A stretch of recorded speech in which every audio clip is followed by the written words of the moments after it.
बिल्लाहि मिनश्शैतानिर्रजीम बिस्मिल्लाहिर्रहमानिर्रहीम।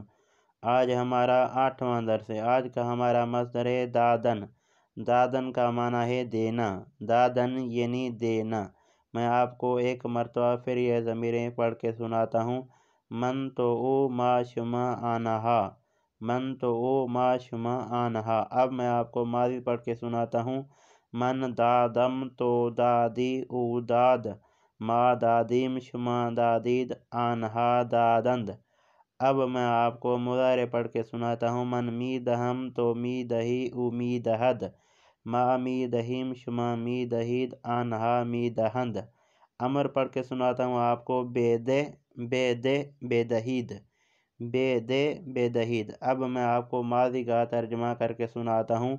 मन दादम यानी मैंने दिया गुजरे हुए ज़माने में, तो दादी यानी तुमने दिया गुजरे हुए ज़माने में, ऊ दाद यानी उसने दिया गुजरे हुए ज़माने में, मा दादीम यानी हमने दिया गुजरे हुए ज़माने में, शुमा दादीद यानी आपने दिया गुजरे हुए ज़माने में, आन्हा दादंद यानी उन्होंने दिया गुजरे हुए ज़माने में।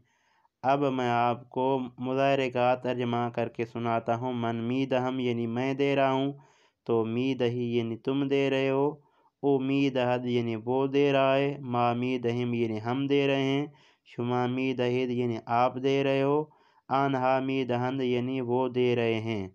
अब मैं आपको अमर का तर्जमा करके सुनाता हूँ। बेदे यानी आप एक शख्स दे दो, बेदहीद यानी आप तमाम अफराद दे दें। ये था आज का हमारा 8वां दर्स। उम्मीद करता हूँ कि दोस्तान इस दर्स को लिखेंगे, इस दर्स को सुनेंगे, इस दर्स से इस्तिफादा हासिल करेंगे। दोस्तान से आखिर में रिक्वेस्ट है, अगर मेरी वीडियो से आपने कुछ भी सीखा हो, अगर मेरी वीडियो आपके काम की हो, तो मेरे चैनल को ज़रूर सब्सक्राइब कर दें। वस्सलाम।